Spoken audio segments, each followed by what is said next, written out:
स्वागत है दोस्तों आप सभी का फिर से एक नई वीडियो में। दोस्तों आज का ये वीडियो दोस्तों जेकबोर्ड के दोस्तों क्लास 11 के सभी विद्यार्थी के लिए बहुत ही ज्यादा मोस्ट इंपॉर्टेंट वीडियो रहने वाला है। ठीक है, क्योंकि दोस्तों आज की इस वीडियो में हम लोग जो है क्लास 11 का इकोनॉमिक्स यानी दोस्तों अर्थशास्त्र का कल जो आपका वीकली टेस्ट होगा उसका दोस्तों हम लोग जो है क्वेश्चन आज की इस वीडियो में सोल्व करने वाले हैं। इसलिए दोस्तों आप वीडियो को शुरू से लेकर अंत तक देखिएगा। जितना भी दोस्तों को जरूर से जरूर शेयर कीजिएगा। चैनल पे दोस्तों पहली बार आए सब्सक्राइब करने के साथ साथ बेल नोटिफिकेशन को भी ऑल पे प्रेस कर लीजिएगा।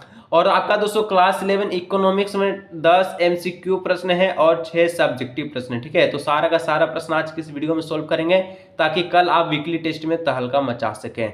तो वीडियो को दोस्तों शुरू से लेकर अंत तक देखिएगा। जितना दोस्तों को जरूर शेयर कीजिए। चलिए आज की इस वीडियो को शुरू करते हैं। तो दोस्तों यहाँ पर देखिए सबसे पहले आपका जो पहला प्रश्न जो है ये सेक्शन ए का प्रश्न है। आपको पता है सेक्शन में जितना भी प्रश्न है सारा ऑब्जेक्टिव रहता है, एमसीक्यू रहता है। ठीक है, मल्टीपल चॉइस क्वेश्चन। ठीक है, जो कि 20 नंबर का रहता है। तो सबसे पहले हम लोग जो है एमसीक्यू को सॉल्व करेंगे 20 नंबर का। ठीक है, तो पहला प्रश्न कहता है मानव पूंजी महत्वपूर्ण होने का कारण है।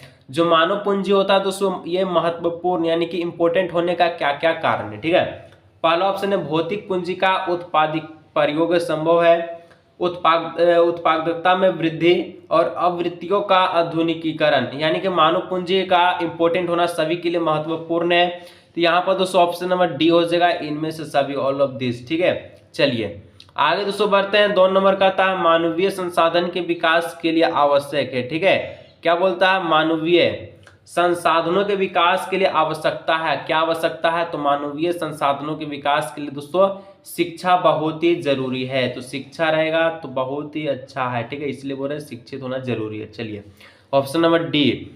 3 नंबर दोस्तों का था मानव विकास सूचकांक 2016 में भारत का स्थान था। तो सूचकांक में दोस्तों जो मानव विकास था उसमें 2016 में पूछा। ठीक है, भारत का स्थान था तो भारत का जो स्थान था वो ज्यादा था, बहुत ही ज्यादा, 131वां। ठीक है, तो ऑप्शन नंबर सी हो जाएगा 131वां 2016 के अनुसार। ठीक है, चलिए अभी तो 2023 चल रहा है। ठीक है, चलिए 4 नंबर दोस्तों कहता है मानवीय संसाधन विकास का उपाय है। ठीक है, मानवीय संसाधन विकास का उपाय क्या है, तो यहाँ पर होता है स्वास्थ्य सुविधाएं, कार्य परीक्षण, शिक्षा, व्यवसाय, सभी होता है। तो ऑप्शन नंबर डी हो जाएगा, इनमें से सभी। ठीक है, चलिए 5 नंबर का था दोस्तों मानव विकास है। मानव विकास क्या है, तो जो मानव विकास है एक साध्य है। ठीक है, क्या है, एक साध्य, साधन नहीं बल्कि साध्य जरिया है। ठीक है, तो ऑप्शन नंबर बी हो जाएगा, एक साध्य। चलिए 6 नंबर का था दोस्तों मानव पूंजी है। तो मानव पूंजी क्या है, मानव पूंजी दोस्तों आपका सामाजिक प्रक्रिया है। ठीक है, मानव पूंजी में क्या होता है,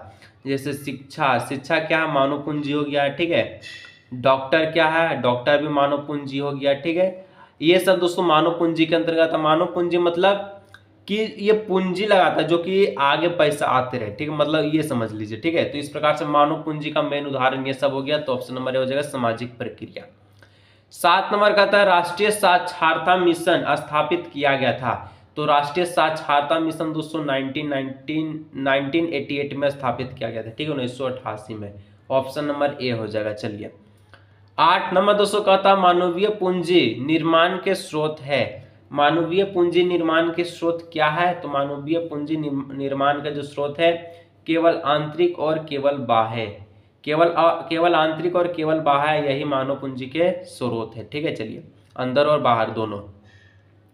9 नंबर का था दोस्तों मानवीय पूंजी निर्माण की एक समस्या है। मानव पूंजी में जो निर्माण नहीं होता है इसका मेन समस्या है जनसंख्या में वृद्धि।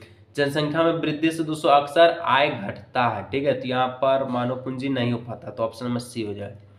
10 नंबर का था शिक्षा से लोगों की बढ़ती है। तो शिक्षा से लोगों की क्या बढ़ती है, एजुकेशन से लोगों की बढ़ती है, उत्पादकता बढ़ती है, यहाँ पर साक्षरता बढ़ती है। ठीक है, और आपका जो है आय बढ़ता है। तो यहाँ पर हो जाएगा इनमें से सभी, शिक्षा है तो सब कुछ है। ठीक है, तो कहता है, तो यहाँ पर हो गया 10 एमसीक्यू प्रश्न को सोल्व किया। दोस्तों यहाँ तक अगर कोई दिक्कत है तो नीचे कमेंट करके जरूर बताइए। चलिए सब्जेक्टिव प्रश्न की ओर बढ़ते हैं। जो चैनल पे दोस्तों पहले बार सब्सक्राइब नहीं किया, सब्सक्राइब करने के साथ साथ बेल नोटिफिकेशन को ऑल पे प्रेस कर लीजिए।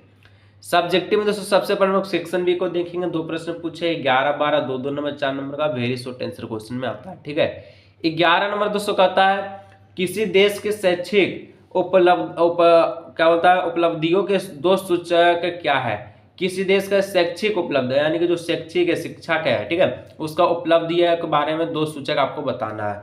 तो किसी देश की शैक्षिक उपलब्धियों के बारे में दो सूचक निम्नलिखित है, जैसे कि पहला वयस्क साक्षरता दर, जो कि यह 15 वर्ष से अधिक आयु वर्ग में साक्षरों का प्रतिशत दर कहलाता है। 15 वर्ष से अधिक वाले आयु वर्ग में, ठीक है, साक्षरता में जो दर कहलाता है उसको कहते हैं वयस्क साक्षरता दर। दूसरा है युवा साक्षरता दर, यह 215 से 24 व आयु के वर्ग की जनसंख्या का प्रतिशत दर को दर्शाता है, जो पढ़ और लिख सकता है, ठीक है। तो इस प्रकार से शैक्षिक उपलब्धता के दो सूचक हो गए। चलिए 12 नंबर का था सरकारी संस्थाएं भारत में किस प्रकार, जो सरकारी संस्थाएं होता है दोस्तों भारत में किस प्रकार स्कूल और अस्पताल की सुविधाओं की उपलब्ध कराती है। सरकारी संस्थाएं बहुत सारे हैं दोस्तों, ठीक है, तो वो किस प्रकार से स्कूल और अस्पताल को चलाता है, ठीक है। तो भारत में शिक्षा क्षेत्र के अंतर्गत संघ और राज्य स्तर पर शिक्षा मंत्रालय तथा राष्ट्रीय शैक्षिक अनुसंधान और आपका परीक्षण परिषद, विश्वविद्यालय अनुदान आयोग और अखिल भारतीय तकनीकी परिषद आती है। स्वास्थ्य क्षेत्र के अंतर्गत संघ और राज्य स्तरों पर स्वास्थ्य मंत्रालय और विभिन्न संस्थाओं के स्वास्थ्य विभाग तथा भारतीय चिकित्सक अनुसंधान परिषद आदि कार्य कर रही है। मतलब कि जो स्कूल में दोस्तों तो शिक्षा के लिए हो गया, और जो आपका हॉस्पिटल है उसमें दोस्तों आपका स्वास्थ्य क्षेत्र का जो उसमें शामिल होता है, और आपका शिक्षा में शिक्षा क्षेत्र, ठीक है, ये समझ लीजिएगा। चलिए सेक्शन सी बढ़ते दोस्तों, दो प्रश्न पूछेगा 13, 14, 3 number, 6 number short answer question में आता है, ठीक है। 13 नंबर कहता है किसी देश में मानव पूंजी के दो प्रमुख स्रोत क्या है। तो किसी देश में मानव पूंजी के दो स्रोत निम्नलिखित हैं, ठीक है। पहला शिक्षा न केवल जीवन स्तर के मानक और गुणवत्ता को बढ़ाती है, बल्कि लोगों के आधुनिक दृष्टिकोण को भी प्रोत्साहित करती है। यह देश के कर्मचारियों की कौशल को बढ़ाकर उत्पादक क्षमता और उत्पादों में भी वृद्धि करती है। और अगर शिक्षा में यह है तो स्वास्थ्य में क्या होगा, तो स्वास्थ्य में लिखिएगा कि स्वास्थ्य या सक्रिय ऊर्जावान, ठीक है, तथा स्वास्थ्य श्रम शक्ति की आपूर्ति करके अप्रत्यक्ष रूप से आर्थिक विकास में मदद करता है, जो पूरे उत्पादन प्रक्रियाओं को सक्रिय करता है। तो यहाँ पर दोस्तों पूछा था कि किसी देश में मानव पूंजी के दो प्रमुख स्रोत हैं, तो स्वास्थ्य होना और शिक्षा होना, तो ये दोनों है तो मानव पूंजी है, ठीक है। चलिए 14 नंबर का था मानव पूंजी निर्माण और मानव विकास के भेद को स्पष्ट करें, ठीक है। मानव पूंजी निर्माण मानव विकास के भेद को स्पष्ट, तो मानव पूंजी बढ़ी हुई जो आपका उत्पादक का प्रतिनिधित्व करता है। यह एक अर्जित योग्यता है और समझबूझ से किए गए निवेशक निर्णय का परिणाम है, जो भविष्य में आय के स्रोत में वृद्धि की अपेक्षा से किए जाते हैं, ठीक है।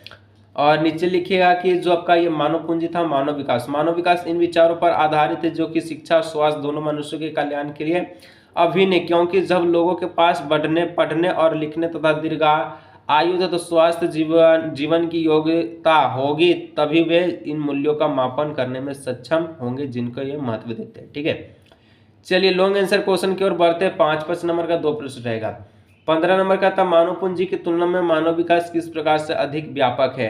मानव पूंजी की तुलना में मानव विकास, जब विकास बहुत ज्यादा हो रहा है दोस्तों आजकल एडवांस में, ठीक है। चलिए तो मानव विकास मानव पूंजी की तुलना में कई अधिक व्यापक अवधारणा है। मानव विकास में उन सभी कारकों को शामिल किया जाता है जो समाज के कल्याण और विकास को जन्म देता है, जबकि मानव पूंजी संसाधन पर आधारित ही होती है, जिनका अर्थव्यवस्था के विकास में महत्वपूर्ण योगदान है, ठीक है। अर्थव्यवस्था के योगदान में मानव पूंजी का है, मानव विकास आपका क्या हो गया, तो सभी कारकों में शामिल किया जाता है, जैसे कि समाज का कल्याण हो गया और विकास को जन्म देता है, ठीक है। इस प्रकार से शिक्षा और स्वास्थ्य के माध्यम से मनुष्य की समग्र समृद्धियों में शामिल है, जबकि मानव पूंजी मानव संसाधन को अर्थव्यवस्था की उत्पादकता को बढ़ाने का स्रोत माना जाता है, ठीक है।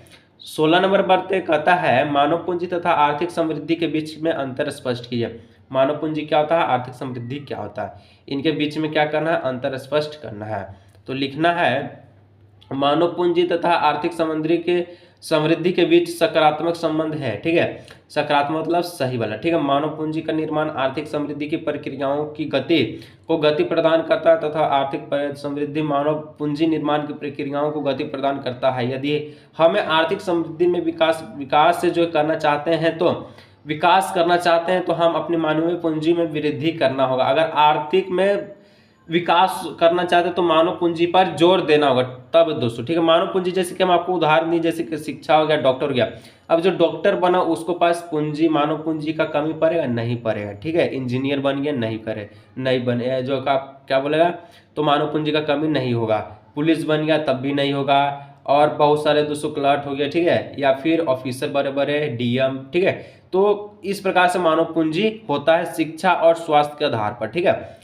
यहाँ पर एक स्वास्थ्य का शिक्षित श्रमिक अधिक क्या बोलता है, आर्थिक समृद्धि में अधिक योगदान नहीं देता। आर्थिक समृद्धि में तीव्रता लाने के लिए लोगों को शिक्षित, स्वास्थ्य और कुशल बनाने की आवश्यकता है। इसका निर्माण प्रतिबंध तथा लोगों की भागीदारी में भी योगदान है। इस प्रकार दोस्तों आज की इस वीडियो में क्लास 11 जो आपका कल वीकली टेस्ट होगा इंपॉर्टेंट क्वेश्चन को सोल्व के वीडियो अच्छा लगा लाइक चैनल सब्सक्राइब कीजिएगा। मिलेंगे नेक्स्ट वीडियो में।